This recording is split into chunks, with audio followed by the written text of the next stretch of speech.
Alors chaque jour dans la France Bouge, Guillaume Errand, on découvre une marque, un endroit ou un produit qui font la fierté de notre pays parce qu'ils traversent plusieurs décennies, ils sont toujours là. Aujourd'hui, on va s'intéresser à un objet. On l'aperçoit une fois le péage franchi ou alors quand on sort d'un parking, vous voyez évidemment de quoi je parle. D'une barrière ? Évidemment, Emmanuel, d'une barrière automatique. Et figurez-vous qu'une entreprise familiale et française les fabrique depuis 35 ans. Alors, ils font tout ce qui fonctionne d'une certaine manière en barrière automatique. Ils ont justement calqué leur nom là-dessus, la barrière automatique. Et c'est Charlotte Barricanti qui nous raconte l'histoire de cette entreprise. Europe 1. La France bouge, la saga. Quand on prend la route, ça sent les vacances, de longues heures à rouler en se demandant quand est-ce qu'on arrive. Voilà le péage, on prend son ticket, la barrière se lève. Mais tiens, qui fabrique ces barrières et toutes les autres le long de la route ?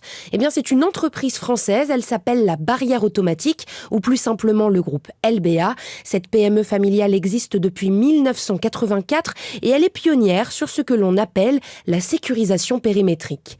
Hélène Lorenzi-Ardouin, directrice générale du groupe LBA. Nous avons créé la première barrière de coupure de voie. C'est pas celle sur les péages, c'est celles qui sont avant les tunnels ou au milieu des autoroutes pour couper des voies d'autoroute, qui a été créée dans la vallée de la Chimie sur l'autoroute devant Feyzin à Lyon, qui a permis de stopper les véhicules en cas d'incendie. Et on est inventeur aussi de la première borne escamotable. La borne escamotable, c'est ce cylindre haut de 1 mètre environ qui rentre dans le sol. L'entreprise LBA en a par exemple installé 400 autour de la Tour Eiffel pour empêcher les voitures de s'approcher. Ces bornes, c'est une tendance de fond. Il y en a de plus en plus à l'heure où la piétonisation des centres-villes est à la mode. On en a dans toutes les villes qui commencent à se piétoniser et on est en train de créer de nouveaux produits, dont une gamme qui s'appelle Security by Design, donc qui permet à la fois d'arrêter les véhicules mais de servir de mobilier urbain. On a des bornes qui peuvent servir de bancs.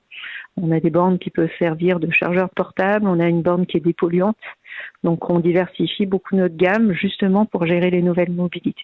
Toutes les bornes et les barrières du groupe LBA sont fabriquées par les 140 salariés à Lyon et à Avignon. La première mission de l'entreprise, c'est de créer des produits innovants qui durent dans le temps.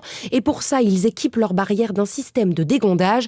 C'est-à-dire que lorsqu'un véhicule, par accident ou par malveillance, enfonce une barrière, celle-ci ne se casse pas, elle se remet immédiatement en place. Dans le monde, il y a des milliers de listes de barrières d'autoroute ou de sorties de parking qui sont cassées et remplacées. Donc ça permet de générer beaucoup moins de déchets et de permettre un flux continu. Et on est en train de réfléchir à de nouveaux usages pour ces barrières. La barrière, elle sert aujourd'hui aux voitures individuelles. Demain, elle va servir aux voitures en autopartage, notamment dans les parkings. Et puis, elle peut servir aussi dans la gestion des flux vélos, dans la gestion des modes doux. Puisqu'aujourd'hui on arrive avec demain on aura autant de vélos et de trottinettes en centre-ville que voitures. Il va falloir quand même gérer ces flux. Et aujourd'hui, les vélos ne s'arrêtent pas bien dans un feu rouge.